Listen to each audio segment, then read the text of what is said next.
Dave, do you mind if I ask you a personal question? The first movie is 2001, A Space Odyssey, and oh man was I confused. But apparently the movie is designed to be ambiguous, with an open ending which leaves you curious and evokes you to wonder about things after watching it.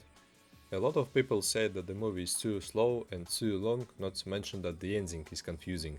In my opinion, it is true that this movie is pretty slow, however, it still keeps you intrigued the whole time until the end. And a word on the visuals. Considering that this movie was made in 1968, the visuals are insane. So here is the plot. Millions of years ago, a monolith that was made by aliens appeared on Earth. This monolith pushed Australopithecus into their development after they saw it. They started using bones of dead animals as instruments for different purposes. Fast forward to the year 2001, humanity has colonized the moon where they found the same black mysterious monolith. Then the crew of the Discovery ship was sent to the orbit of Jupiter to study the mystery of monoliths. So after watching this movie, be ready to do your own research on the thoughts and ideas behind it if you are dumb like me. Who the fuck do you think you're talking to? The next movie is Taxi Driver, a movie about a lonely veteran that can't find a place in the world. He is observing society every day and is deeply concerned about what is happening around him. He has mental issues, and the movie does a great job showing his condition either becoming worse or better throughout the story. However, while watching this movie, it is hard to guess what exactly is happening in his mind, which keeps you intrigued and makes you wonder about his next actions. As I read critical reviews, a lot of people say that the camera work is one of the best parts about this movie, and I can't disagree.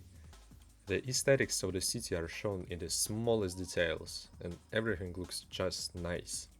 Some people dislike the main character himself, also maybe dislike the ending and find it a little bit confusing, and to be honest, I can agree with both these negative reviews and positive reviews, so I don't really have a strong opinion about this movie, but I still enjoyed watching it.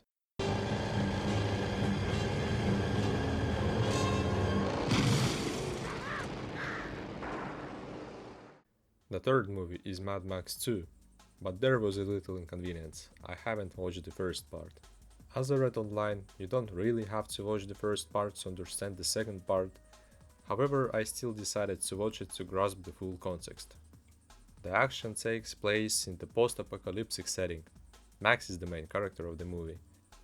He used to work as a policeman, however, some incidents happen that then turn him into Mad Max, who goes on rampage and kills all the bad guys.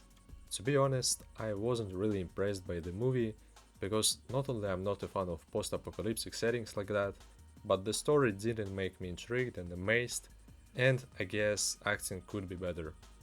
On the other hand, camera work is great and the car pursuits are made very good.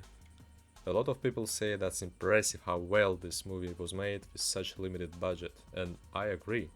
You can see that the movie is low budget when you watch it, however, it doesn't feel very cheap and unwatchable. It is really amazing how they made such movie with budget like that.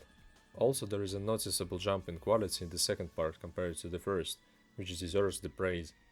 So, to conclude, both first and second part are not outstanding, but they are still interesting enough to watch. And man, I really can't take these antagonists seriously. Why are they dressed like they are straight up from Gachimuchi Fuck movie? you. What in the hell is that?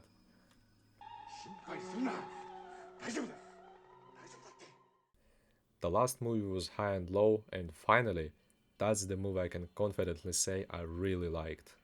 It starts with an argument of businessmen, which then leads into their heated conflict.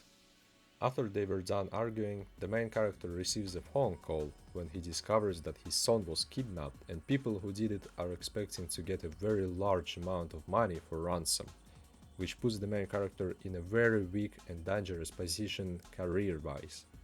Even though the start of the story seems pretty basic and maybe even boring, actually it is really interesting once you start watching the movie and seeing the story unfold. I sat on the edge of the seat the whole time, thinking and applauding about various things. The actors are also great and charismatic.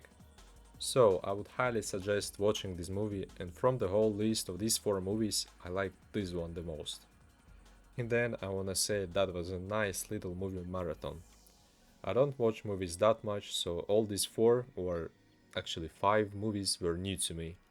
As for the GOAT, the Hideo Kojima, in his interview he said that actually his list of favorite movies changes all the time.